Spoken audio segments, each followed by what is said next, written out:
बिस्मिल्लाहिर्रहमानिर्रहीम। अस्सलाम वालेकुम नाज़रीन, एक नए व्लॉग के साथ आपकी खिदमत में हाजिर है। मेरे साथ मौजूद हैं सीनियर सहाफ़ी मतीउल्लाह जान साहब और साकिब बशीर साहब। नाज़रीन, आज के इस व्लॉग में हम दो अहम तरीन खबरों पर बात करेंगे। सबसे पहले तो आपको बताएंगे जस्टिस मंसूर अली शाह साहब ने तवील अरसा के बाद अब खामोशी तोड़ दी है। एक नया उनकी जिंदगी में मोड़ सामने आया है, उसके ऊपर हम डिस्कस करेंगे और फिर आगे चलकर बात करेंगे जो लाहौर हाई कोर्ट में गुज़िश्ता रोज भी एक अहम समाअत हुई थी। उसके बाद आज बताया जा रहा है एनसीसीआईए ने 8 लोगों को गिरफ्तार किया है। बेसिकली मामला है जुडिशरी और अदलिया और जजेस साहिबान पर तनकीद और उनको स्कैंडलाइज करना। उनके हवाले से मुख्तलिफ जो बेबुनियाद खबरें हैं जजेस के मुताबिक वो नशर की गई हैं, जिस पर गुज़िश्ता रोज काफ़ी सर्जनिश भी की गई थी। इन सब पे बात करेंगे। सबसे पहले सर, मंसूर अली शाह साहब के हवाले से खबर ये आई है कि उन्होंने बाकायदा तौर पर अपना जो लीगल प्रोफेशन है उसको दोबारा से एक तरह से उसमें एंट्री ली है। और जो जज के तौर पर, सीनियर प्यूनी जज के तौर पर वो मुस्ताफ़ी हो गए थे सुप्रीम कोर्ट ऑफ पाकिस्तान से। बहुत से अंदाजे लगाए जा रहे थे, कहा जा रहा था कि शायद वो मुल्क की तहरीक भी शुरू कर सकते हैं और एक नई वकला तहरीक का आगाज़ हो सकता है। जो मुल्क के अंदर इस वक्त कानून की हुक्मरानी की एक लड़ाई लड़ी जा रही है और उसको ज़्यादा मौसर अंदाज में वो लड़ सकते हैं।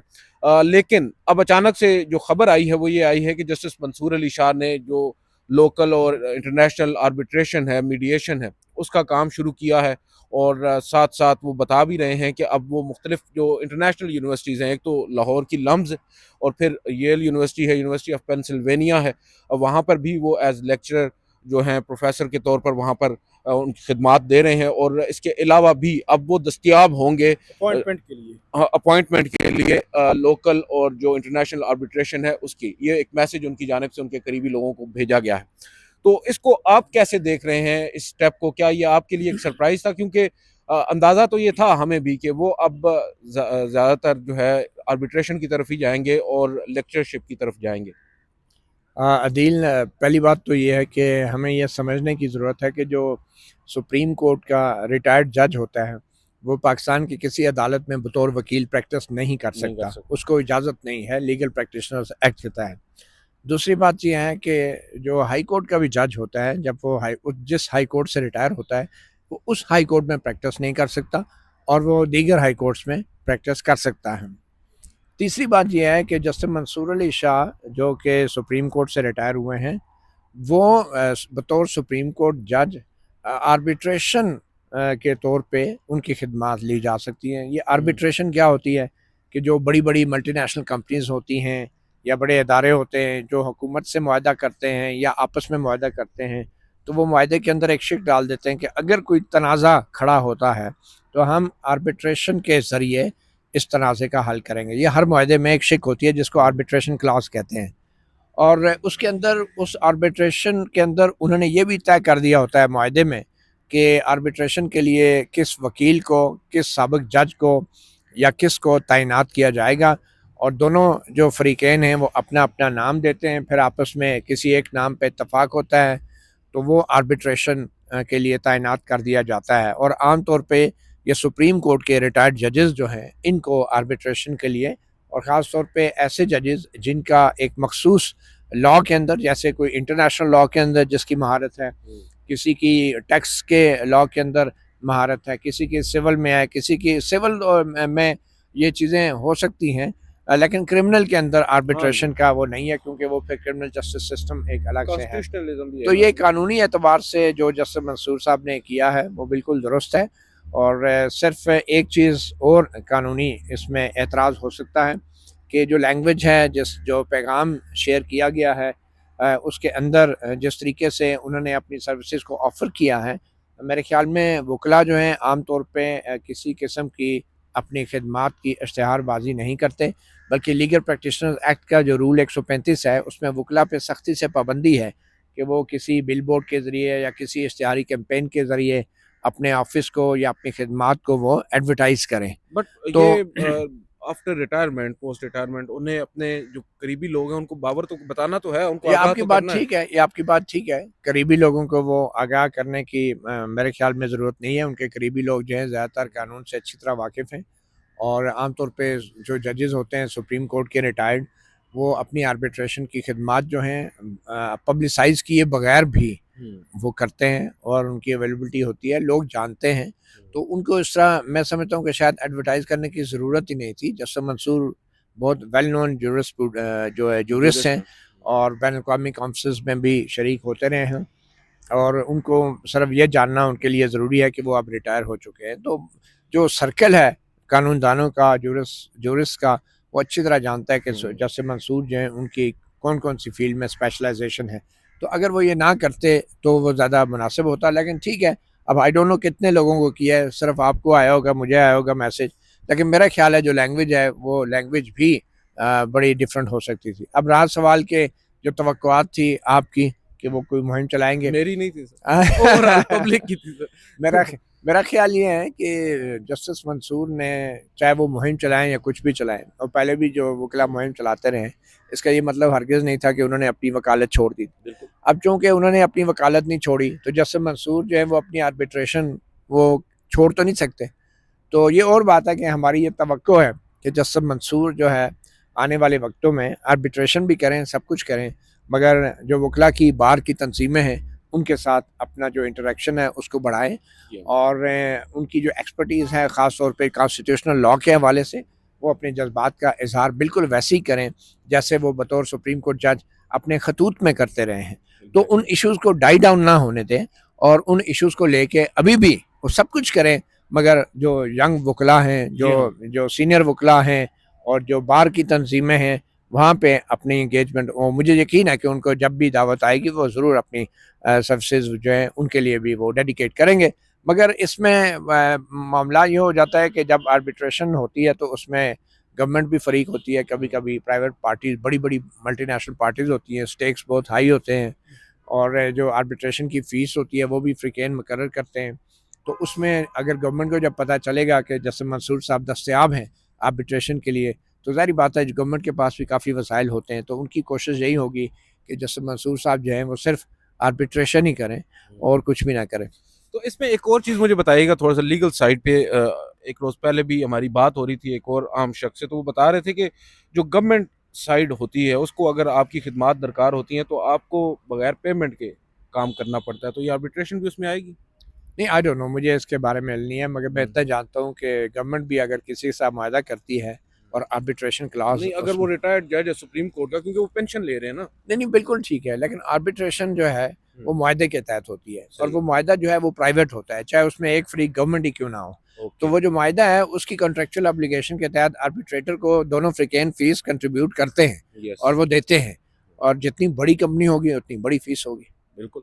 अच्छा साकिब बशीर साहब, आप कैसे देखते हैं जस्टिस मंसूर अली शाह साहब के इस फैसले को? आपका क्या अंदाज़ा था कि वो इसी तरफ जाएँगे या आप कुछ और तवक्को कर रहे थे? एक तो बड़ा ही वाज़ेह था कि जब वो जाएँगे रिज़ाइन करने के बाद और हमें वो बार एसोसिएशन से खिताब करते नज़र आएँगे या कोई ऐसी सिचुएशन जो वकला जो है तहरीक, अगरचे वकला तहरीक उस तरह बन भी नहीं सकी, मोमेंटम भी नहीं बन सका, हो सकता है मोमेंटम बनता तो ये आगे आ जाते। वकला ही नहीं आ रहे तो क्या वो करेंगे? हाँ, वकला ही नहीं आ रहे, लेकिन जो बार एसोसिएशन है वहाँ पे खिताबात या इस किस्म की सिचुएशन होनी चाहिए थी, क्योंकि देखें ना कि एक प्रिंसिपल स्टांस लिया और स्टैंड लिया जस्टिस मंसूर अली शाह और जस्टिस अतर मिनल्ला ने, वो इस जुडिशरी से अलग हो गए। तो मेरा ये ख्याल है कि जो काम वो आज उन्होंने शुरू किया थोड़ा सा इसको डिले कर लेते ताकि जो तवक्कुआत लोगों ने लगाई हुई हैं, अगर वहाँ पे उनकी ज़रूरत पड़े तो वहाँ पे वो दस्तयाब हों इस रूल ऑफ लॉ की या जो अदलिया की आज़ादी के लिए उन्होंने एक झंडा उठाया था। अब तो ज़ाहिर ऐसे लगता है कि वो आहिस्ता-आहिस्ता जब एक बिज़नेस ही है ना, एक आपका एक मॉडल ऐसा है कि वहाँ पे पैसे का लेन-देन बहुत बड़े पैमाने पर हो जाए। आप देखें कि वकला जो है, बड़े सीनियर प्रोफ़ेशनल वकला जिसमें लाखों करोड़ों की फ़ीसें इन्वॉल्व होती हैं, वो जजों के ख़िलाफ़ कोई पब्लिक में या किसी जगह पे कोई बात नहीं करते। उनका मामला जजों के साथ तो नहीं होगा, लेकिन किसी न किसी फ़रीक के साथ तो होगा ना। उनको फिर ये है कि बहुत सोच समझ के फिर आगे बढ़ना होगा कि ऐसे-ऐसे मामलात में वो पड़ जाएँगे। आहिस्ता-आहिस्ता ज़ाहिर-सी बात है, जस्टिस मंसूर अली शाह बड़े ही मतलब काबिल तरीन जो है वो जज रहे हैं और उनका तोती बोलता है हर तरफ। तो उनको हायरिंग तो उनकी होगी, जो अपॉइंटमेंट का उन्होंने लिखा है कि कोई भी अपॉइंटमेंट ले सकता है, तो आप अपॉइंटमेंट्स लोग लेंगे उनसे और जब लेंगे तो पैसे का लेन-देन भी आ जाएगा इसमें। तो फिर वो उनकी मेरे ख्याल में तरजीहात में शायद ये इंडिपेंडेंस ऑफ जुडिशरी और ये वो चीज़ें पीछे रह जाएं और उनकी तरजीहात वही हो जाएं जिसके लिए उन्होंने अब जो है वो सिलसिला शुरू अब किया तो है। आपने बात की ना कि थोड़ा सा इंतजार कर लेते, थोड़ा सा वेट कर लेते। अब देखिए वहां पर उनके साथ भी तो वही हुई है ना। फिर अगर हम ऑन अ लाइटर नोट बात करें, जो नवाज शरीफ साहब अक्सर आते हैं, जब वो एक जलसे में वो गए नवाज शरीफ साहब, तो नीचे से किसी ने आवाज लगाई, नवाज शरीफ कदम बढ़ाओ हम तुम्हारे साथ हैं। तो नवाज शरीफ ने कहा मैंने तो बढ़ाया था, पीछे से कदम मुड़ के कोई नहीं आया था। तो मंसूर अली शाह साहब और अतर बिल्ला साहब तो मुस्ताफी होकर चले गए, लेकिन पीछे कौन आया फिर उनके साथ? इवन वकला साहिबान भी, इवन दो जो वकला साहिबान जिनसे तवक्कुआत की जा रही थी कि अब ये शायद कुछ होश के नाखून लेंगे, वो भी उल्टा उन्हीं को तनकीद का निशाना बनाते रहे। तो सर अब आगे चलकर आप क्या देख रहे हैं? ड्रॉप सीन तो हो गया है जुडिशरी का पाकिस्तान में। 26वीं आईनी तरमीम आई, कुछ नहीं हुआ। 27वीं आईनी तरमीम आई, 2 बल्कि 3 इस्तीफे एक लाहौर हाई कोर्ट से भी आ गया। अब उसके बाद क्या? देखिए ना, इसमें जो इनिशिएटिव है वो सुप्रीम कोर्ट या हाई कोर्ट के रिटायर्ड जजों ने नहीं लेना, जी हाँ, इनिशिएटिव बार की तंजीमों ने लेना है। एग्जैक्टली। और बार की तंजीमों के अंदर जो भी ग्रुप काबिज है, उस ग्रुप को जब तक हटाया नहीं जाएगा तो तब तक वो तहरीक या नहीं चल पाएगी अदलिया की आज़ादी के लिए। और उनको हटाने का एक ही तरीका है कि वकला जो हैं, ख़ास तौर पे जो नौजवान वकला हैं, वो अपने आप को मुतहर्रिक करें।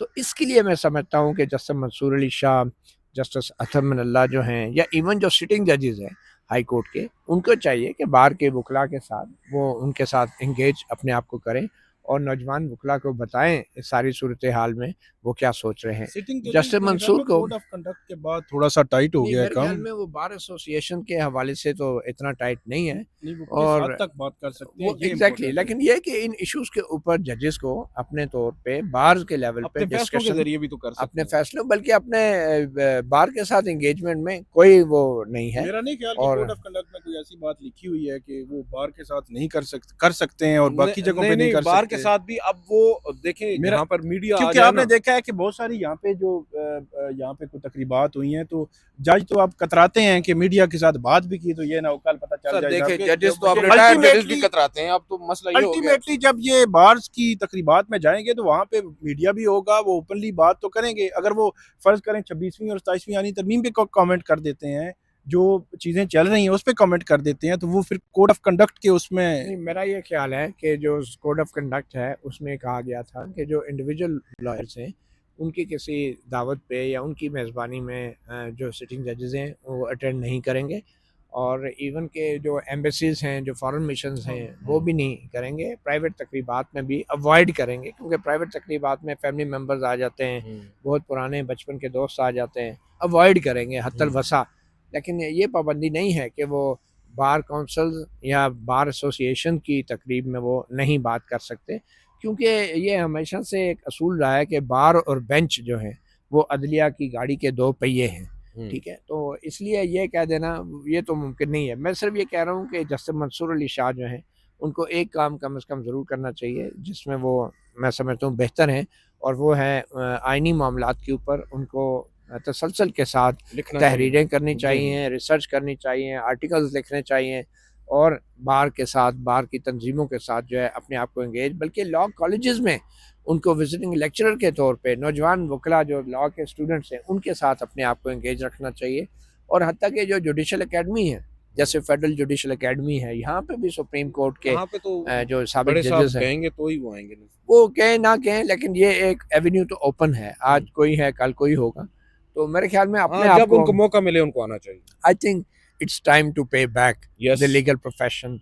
एंड उसमें बहुत सारी आपको मुराद भी मिल रही हैं, पेंशन भी मिल रही हैं आपको, और बहुत सारी फैसिलिटीज़ हैं। तो I think it's time to pay back the nation and pay back the system. And जो रिफॉर्म्स वो बतौर चीफ जस्टिस बन के लाना चाह रहे थे पाकिस्तान की अदलिया में, मेरे ख्याल में उन इस्लाहात और उन रिफॉर्म्स के ऊपर अब एक साबिक जज के तौर भी उन्हें कोई ना कोई रास्ता निकालना चाहिए कि वो इस्लाहात ज़रूर आएँ। यस। और उसके लिए ओहदे या अख्तियार की ज़रूरत नहीं है।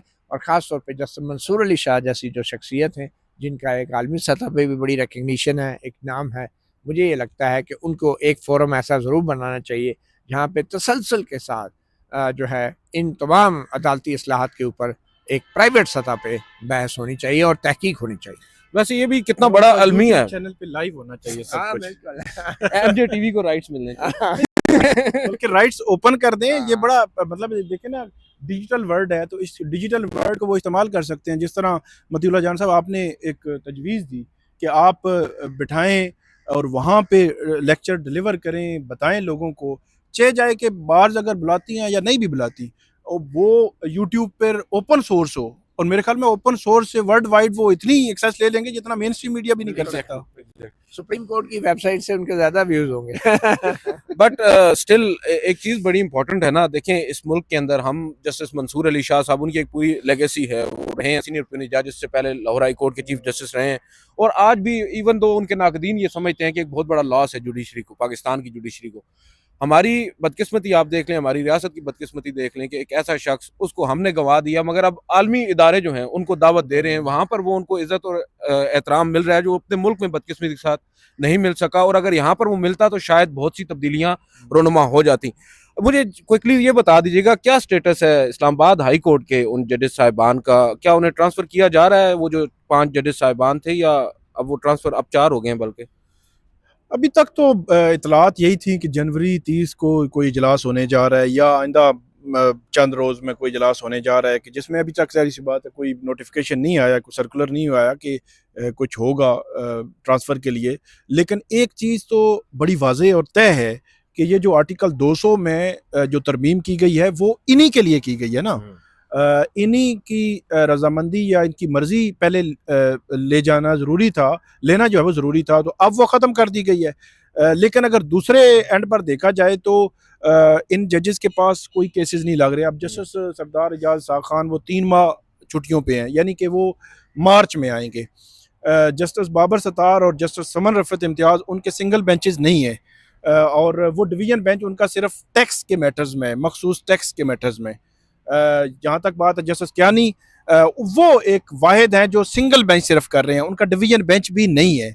तो और उनके पास कोई इम्पोर्टेंट नोयत का केस पिछले 1 साल से नहीं लग रहा, ना जस्टिस बाबर सत्तार, जस्टिस समन, सरदार एजाज। हाँ, उनके पास वो केस ज़रूर लगता है जो केस, जिस केस का जो वज़न उठाने के काबिल दूसरे ना हों, या वो ना उठा सकते हों। काबिल तो यानी इस बात होंगे, कंट्रोवर्शियल केसेस। कंट्रोवर्शियल भी आप जो भी कह लें। अब देखें कि जैसे सरदार एजाज शाह खान ने वो जो ब्लास्फेमी जो कंटेंट या उससे मुतल्लिका जो केसेस थे वो बराह रास्त दिखाए पूरी दुनिया को। किसी की हिम्मत नहीं है वैसे सुप्रीम कोर्ट जो आईनी अदालत तक के वो किसी इस किस्म के केस को बराह रास्त दिखाए। फिर जस्टिस कियानी के पास वो एक केस लगा था बड़ा, इस्लामी नजरियाती काउंसिल की फाइंडिंग थी, वो केस उनके पास लगा, हालांकि वो केस इंपॉर्टेंट था लेकिन उनके बेंच में लगा। तो क्या इसी तरह जस्टिस सरदार ये थे तारिक जहांगीरी साहब थे, तो उनके पास ये जो तौहीन मजहब की जो के केसेस थे वो उनके बेंच सकते थे। तो कहने का मकसद ये है कि ज़ाहिर तो निज़ाम को कोई ज़रूरत नहीं है उनको ट्रांसफ़र करने की, जिस तरह का मैनेजमेंट तो हासिल हो नज़र चुका आ है। रही है हमें।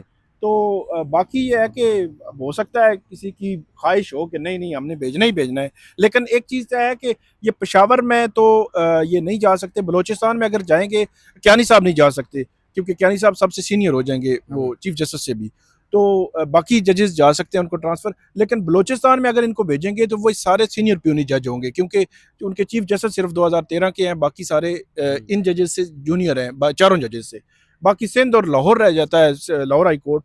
ये देखना है कि अब कहाँ पे उनको जो ट्रांसफ़र करते हैं। अच्छा, वो लाहौर हाई कोर्ट से सर आज जो बड़ी डेवलपमेंट हुई है, कोई 8 या 9 गिरफ्तारियां हुई हैं। अच्छा, उसमें मैं कोई अपडेट्स आपको बता देता हूँ। ये जो एक केस है अली ज़िया बाजवा, जस्टिस अली ज़िया बाजवा उनके सामने लगा हुआ है। मियाँ दाऊद उसमें वकील हैं, एक दरख्वास्त गुजार है वकील।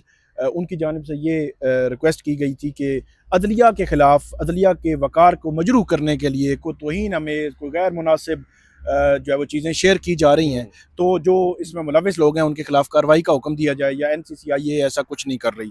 बड़ी तवील हियरिंग हुई है वहाँ पे लाहौर हाई कोर्ट में। जस्टिस अली ज़िया बाजवा जहाँ पे IG पंजाब भी थे, एडवोकेट जनरल अमजद परवेज़ साहब भी थे, और NCCIA के जो हेड हैं वो भी वहाँ पे मौजूद थे। अच्छा, एक तो वफाकी हुकूमत ने बताया कि 3 मुकदमे लाहौर में और 5 मुकदमे मुल्तान में साइबर क्राइम जो है वो इसके हवाले से दर्ज कर लिए गए हैं, और 170 अकाउंट्स वो कहते हैं कि हमने निकाले हैं कि जो अदलिया मुखालिफ डायरेक्टली इनडायरेक्टली या सोशल मीडिया अकाउंट्स के जो शेयर कर रहे हैं या उसमें मुलविस हैं, या और 14 मुलजमान जो है वो ट्रेस कर लिए गए हैं, ये भी उसको बताया गया है वहाँ पे। एक तो उन्होंने ये कहा है कि जो अली ज़िया बाजवा साहब है, उन्होंने कहा है कि गैर मुनासिब जो मवाद शेयर कर रहे हैं या तौहीन अदालत के ज़ुमरे में आता है, तो गैर मुनासिब मवाद शेयर कर रहे हैं तो वो तो NCCI की जो है वो उस पर कार्रवाई करेगा। अगर तौहीन अदालत के ज़ुमरे में आता है तो उन्होंने कहा है कि कोई USB में मवाद जमा करवा दें, हम देखेंगे कि कोई तौहीन अदालत बनती है तो फिर उसके खिलाफ तौहीन अदालत की कार्रवाई जो है वो शुरू की जाएगी। तो साथ उनकी जानिब से ये कहा गया कि ये ऐसा नहीं होना चाहिए और NCCI और इन इदारों को नज़र रखनी चाहिए। बैरून मुल्क बताया गया कि कौन लोग हैं, तो उन्होंने कहा कौन लोग हैं जो बैरून मुल्क, किस तरह कार्रवाई हो सकती है। PTA के लोग भी वहाँ पे मौजूद थे। साथ ही उन्होंने ये कहा है कि जब वो आपने मेरिट पर ये सारा काम करना है, किसी के खिलाफ बिला जवाज़ जो है वो कार्रवाई नहीं होनी चाहिए। किसी के खिलाफ जो है वो जिस तरह ये है कि बाज़ औक़ात इदारे शुरू कर देते हैं। वहाँ से आया है जो जस्टिस आलिया नीलम और मरियम नवाज साहिबा के दरमियान। अच्छा, इनकी जो ऑर्डर हमने पढ़ा है, पिछला ऑर्डर पढ़ा है, उसमें कहीं पे किसी का जिक्र नहीं है, स्पेसिफिक किसी का जिक्र नहीं है कि फलां की तौहीन हुई है या कोई, हाँ पिटिशन में शायद हो। अब क्योंकि पिटिशन हमने पढ़ी नहीं है, क्योंकि जो ऑर्डर था दो रोज़ कबल अली ज़िया बाजवा साहब का, उस ऑर्डर का जो ऑपरेटिव जो पैराग्राफ है या उसमें पिटिशन से मुतल्लिक़ जो चीज़ें लिखी गई हैं उसमें स्पेसिफिक नहीं लिखा हुआ।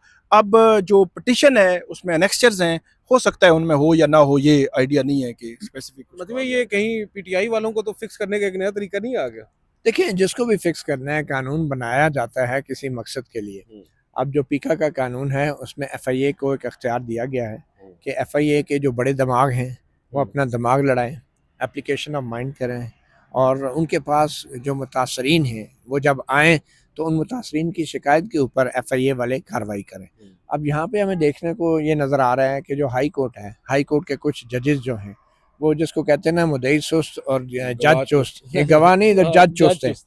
तो एक दरख्वास्त आ गई है हाई कोर्ट के सामने, एक हवा में है बज़ाहिर, किसी कोई स्पेसिफिक ये नहीं अभी नहीं मालूम, आई डोंट नो, लेकिन मेरे ख्याल में पटिशन के अंदर अगर है भी तो उसमें पहले वो कंप्लेंट्स होनी चाहिए पीका के कानून के तहत FIA में।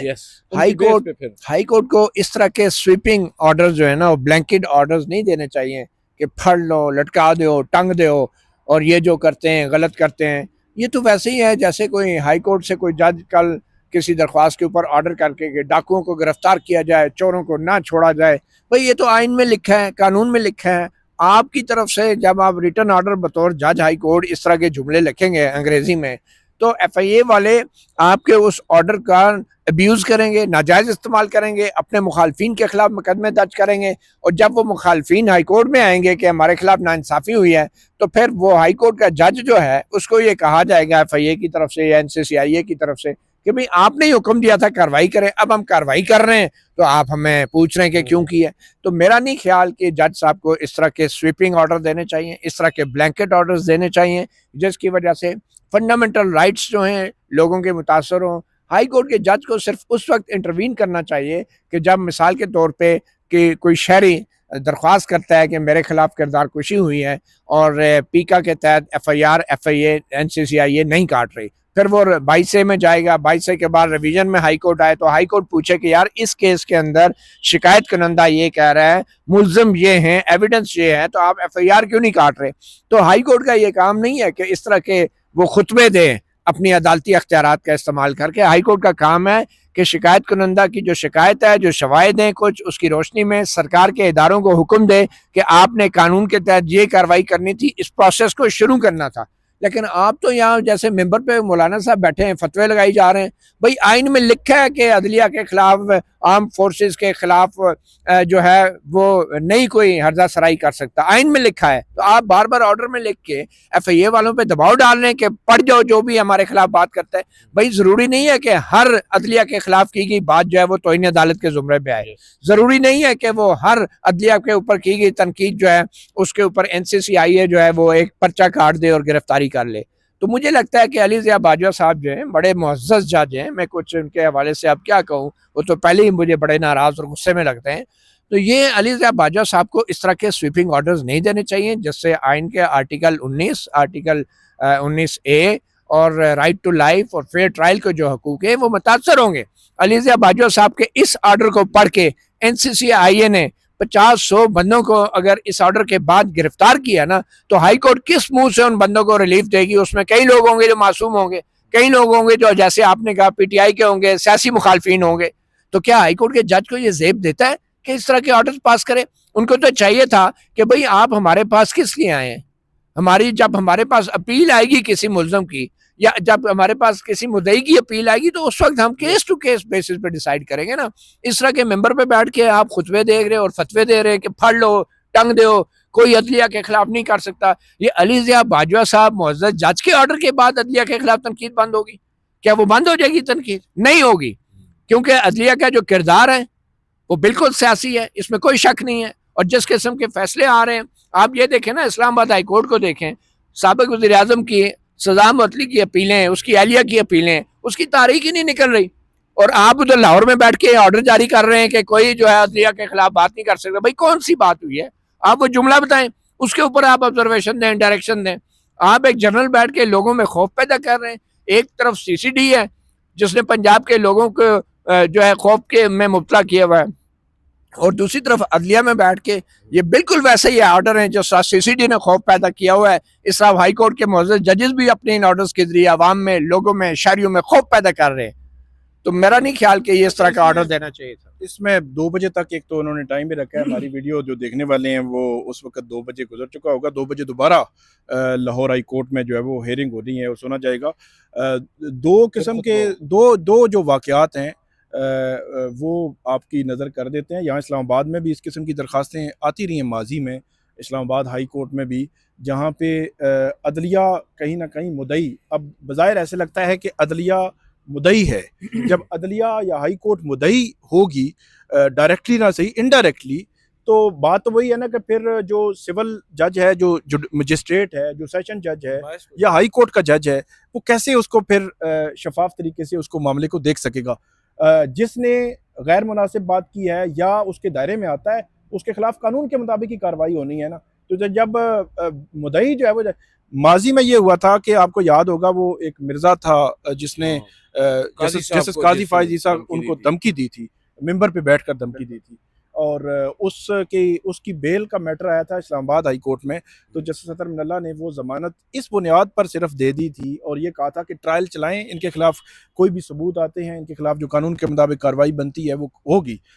इस बुनियाद पर देती थी कि उसमें मुद्दई जो है वो अदलिया थी या एक जज सुप्रीम कोर्ट का, उनकी वाइफ या उनकी जानिब से एप्लीकेशन गई थी कि कल, क्योंकि उन्होंने कहा कि अगर मुद्दई अदलिया है तो इनको तो इंसाफ कौन देगा, तो इसलिए उन्होंने ज़्यादा उसमें एहतियात का वो लिया। फिर जमानत राइट बन जाता है। फिर आबदी जो थे, फैसल साहब, उनके केस में साकिब निसार चीफ जस्टिस से, तो उस वक्त भी यही मामला था, उसको भी जमानत अदलिया ने दी थी कि इसमें अदलिया मुद्दई जो बनी हुई है। मसला ये है कि फिर सुना है साकिब निसार साहब बड़े नाराज भी हुए। जी, साकिब निसार साहब बड़े नाराज हुए थे, और कहने का मकसद ये है, ये 2 वाकयात बताने का, जब मुद्दई अदलिया बन जाए तो फिर क्या सिचुएशन बनती है। अब किसी ने नामुनासिब बात की है, ठीक नहीं है, या उसको कानून के दायरे में उसके खिलाफ कोई कार्रवाई बनती है, तो वो NCCI एज पर लॉ उसके खिलाफ जो कार्रवाई जो कर सकती है या करनी चाहिए। उससे बढ़कर अगर आप करेंगे तो फिर वो बात वही है कि अब्यूज़ होगा। अब्यूज़ कैसे हो गया? मैं आपको एक छोटी सी और बात करना चाहता हूँ। 26वीं तरमीम के अंदर सुप्रीम कोर्ट के पास जो 100 मोटो अख्तियारात थे उनको महदूद कर दिया गया, और कहा गया कि एक तो आइनी बेंच जो है ये अख्तियार इस्तेमाल करेगा, और दूसरा आइनी बेंच आज खुद किसी खबर का नोटिस लेके कोई कार्रवाई नहीं कर सकता जब तक उसके सामने दरख्वास्त ना हो। और फिर दरख्वास्त हो भी तो दरख्वास्त के अंदर जो प्रेयर है, जो इस्तदा है, वो उससे बाहर नहीं जाएगा। ठीक है? तो 100 मोटो अख्तियारात सुप्रीम कोर्ट के ना सिर्फ महदूद किए गए बल्कि रिस्ट्रिक्ट कर दिए गए, और अब वही अख्तियारात इस नई आईनी अदालत के भी बना दिए गए। तो ये वो 100 मोटो अख्तियारात हैं जिनके बारे में सुप्रीम कोर्ट के फैसले मौजूद हैं कि ये अख्तियारात हाई कोर्ट इस्तेमाल नहीं कर सकती। अब मैं जस्टिस अली ज़िया बाजवा साहब का जो मैं ऑर्डर देख रहा हूँ, इतना लंबा चौड़ा एक मजमून लिखा हुआ है, बड़े गुस्से में, उस ऑर्डर से तो साफ नजर आ रहा है कि ये सो मोटो अख्तियार इस्तेमाल किया गया है। ये जो कार्रवाई है ये सो मोटो के लेवल की कार्रवाई है और इसके अंदर कोई स्पेसिफिक ना फरीक है, ना मुतासरा फरीक है, ना कोई दूसरा ऐसा फरीक है कि जिस इस फैसले से किसी को फौरी तौर पे डायरेक्ट कोई मुतासर होता है। यानी ये एक किस्म का आप किसी भी वकील को कह देंगे यार तुम दरख्वास्त डालो, एक जनरल बात करो, तनकीद हो रही है, हम उसके ऊपर पूरी तकरीर झाड़ देंगे अपने ऑर्डर में और FIA को ऐसा सख्ती करेंगे कि आइंदा हमारे खिलाफ भी कोई बात ना करे। एक तो है ना कि तौहीन में इस बात ना करें, तनकीद भी ना तो करें। ये तो आप तनकीद को भी रोक रहे हैं, तनकीद को भी गला दबा रहे हैं इस तरह के खुतबे जैसे आप अहकामात जारी करके। मगर अली ज़िया बाजवा साहब के मुझे इसलिए गिला है कि वो बड़े समझदार हैं। मैंने बहुत से लोगों का इंटरव्यू किया है और जस्टिस अली ज़िया बाजवा साहब भी जब वकील होते थे तो मुझे इसलिए उनकी जहानत मुझे याद है कि जब इमरान खान का दौर आया तो जनरल मुशर्रफ के जो प्रोसिक्यूशन टीम थी ना, अकरम शेख साहब थे, उनको हटा के एक नई प्रोसिक्यूशन टीम बनाई गई। तो अली ज़िया बाजवा साहब को उस जनरल मुशर्रफ को प्रोसिक्यूट करने के लिए, सजा दिलवाने के लिए उस प्रोसिक्यूशन टीम में शामिल किया गया। और यहाँ पे स्पेशल ट्राइब्यूनल में अली ज़िया बाजवा साहब बतौर वकील पेश होते थे। तो मैं उन्हें सवाल जवाब किए, मेरे पास वो इंटरव्यू भी मौजूद है, MJ TV पे मौजूद है। तो उन्होंने बड़ी जहानत से, बड़ी चालाकी से, बड़ी महारत से मेरे किसी डायरेक्ट सवाल का जवाब नहीं दिया। अच्छा, वो सवाल क्या थे मेरा? यही थे ना कि क्या आप बतौर प्रोसिक्यूटर समझते हैं कि जनरल मुशर्रफ ने आइन से गद्दारी की? उन्होंने कहा मैं ये नहीं कह रहा, हुकूमत का ये केस है। और ये वो प्रोसिक्यूशन की टीम थी जो इमरान खान ने बनाई थी, जो बजाय जनरल मुशर्रफ को सजा दिलवाने के उसको बचाने की कोशिश कर रही थी। चल, बहरहाल आज के इस व्लॉग को यहाँ पर ही ख़त्म करते हैं। साकिब बशीर साहब कह रहे हैं जी बहुत टाइम हो गया। साकिब बशीर साहब, मतीउल्लाह जान साहब का बहुत बहुत शुक्रिया। नाज़रीन इजाज़त दीजिए, अल्लाह हाफ़िज़।